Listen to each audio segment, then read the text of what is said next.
Hey, welcome back everyone. It is now the beginning of February of 2022, and as we get very much closer to the release of the Book of Boba Fett Chapter 7, which counts as the season finale, before we get very close to the Obi-Wan Kenobi TV series marketing run, which by the way begins in mid to late March before the show gets unveiled by this May.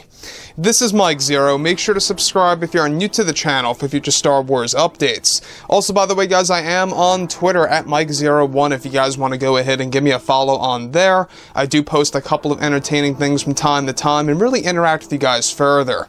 So it's even all the more exciting, has everything to do with the fact of what both Jon Favreau and Dave Filoni are currently involved in. They are working on over a dozen Star Wars projects at the same exact time.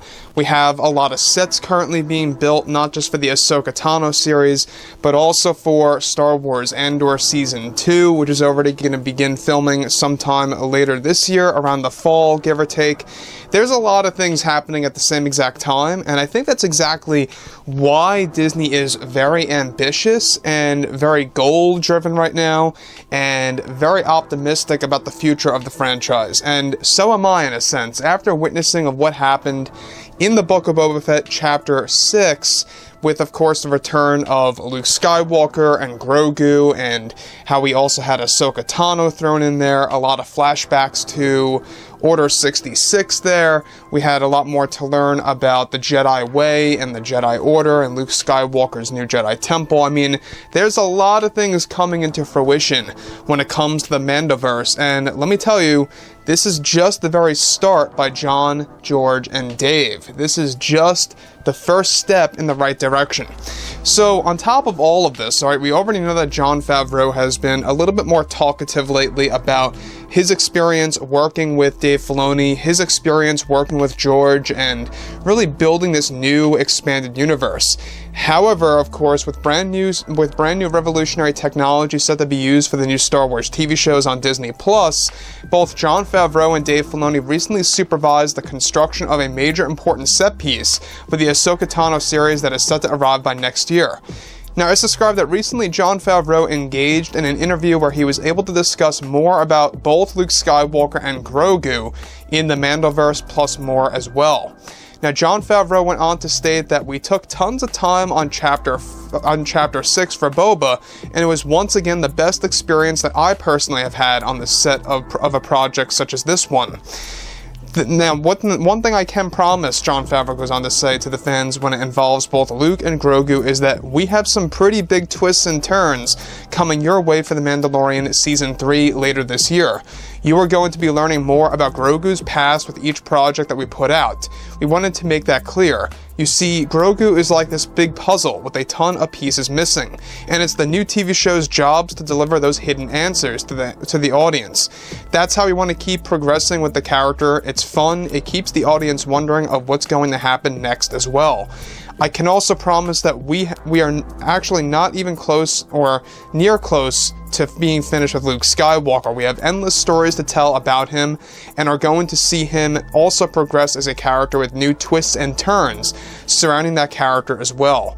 Now, about the twists and turns that Jon Favreau mentions here, alright, I want to look mainly at Grogu here, because there are going to be a lot of revelations to be unveiled in the Mandoverse involving Grogu. Now, Dave Filoni said this yesterday of how Grogu is going to be this new character that spans across the entirety of the Skywalker saga and even beyond the Skywalker saga, and that really kind of gives you a real sense of where this character is going and how long he can live. I mean, when you look at Yoda, you know, he was 900 plus years old, and it's amazing to see that they can actually take a character like Grogu and really have him see all of these characters, experience all these characters, like Luke, Din Djarin, the Order 66 era with all of the characters associated with the prequels. I mean, this character Grogu is going to have a big past, but it's also going to have a big past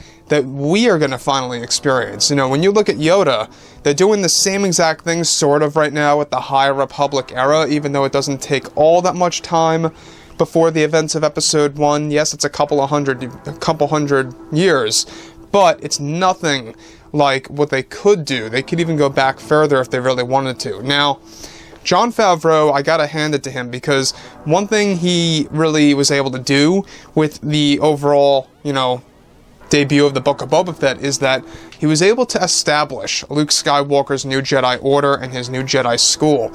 So, with that being said, he goes on to say that myself and Dave feel it is our job to really use these characters carefully and as interesting to the audience as possible. We have great design changes coming your way for Luke in Season 3 that we believe are really going to make Legends fans happy. We want to explore all of these different versions of Luke Skywalker just as the original trilogy did. These variations, different costumes, different haircuts, different everything. But one thing that we really will be keeping is that true version of Luke Skywalker's character that dates back to Legends, that Lucas made sure stayed true to character for Luke in a post-Episode 6 era. Many people keep asking me who saved Grogu, who saved Grogu. I need to know who saved Grogu. I can assure you, you're going to learn a lot more about all of this in Mando Season 3, and we are already looking into Book of Boba Fett Season 2. We are using not just Legends, but what's already made canon and available at the convenience by Disney, through what's already made canon and available as well through canon comics and books. We are combining all of these pieces together to really give fans something very unique and useful for the audience to enjoy, with Skywalker now back and Grogu's story evolving. One thing I would say to the fans is sit tight, because we have some pretty exciting reveals coming your way, and it's truly going to up the stakes of the game here for Star Wars. We always want to evolve to bring fans back to their beloved eras in ways that you could not even imagine. So what Favreau is essentially saying here is that they really are going to be doing a lot of things with Luke, not just in the Mandalorian series, but also in the Book of Boba Fett Season 2 that is now in a very important discussion between Jon, Dave, and the higher-ups over at Disney. We're probably going to learn about that being greenlit in the coming weeks. It's not finalized just yet because they want to wait and see how the finale turns out. Now, that might just be a formality, but we'll have to wait and see. The finale has yet to have arrived. We got to wait and see, because I know that some fans out there really disliked director Robert Rodriguez's take or style with Star Wars on chapters 1 and 3, I believe he did. And when you look at him doing the finale, it could make a couple of fans out there pretty worried or pretty unsure themselves about how this episode is going to turn out. Well, we'll have to wait and see. Hopefully, I'm pretty sure that they can't really make the last episode, that much of a letdown. They have to really up a lot of the fans' expectations. They really have to meet those expectations in order to really give this new TV series a head start. So, like I say, guys, Jon and Dave, they're more talkative ever since the release of Chapter 6 of the Book of Boba Fett. We're learning more and more about their plans, about what's going to happen with Luke and Grogu, and how there are going to be all of these different twists and turns involving Grogu in the Mandoverse, and to me, that's very exciting.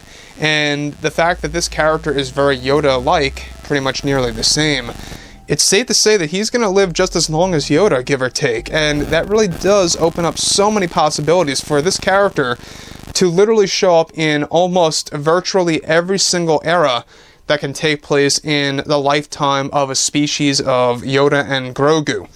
So, anyways, guys, drop a comment below.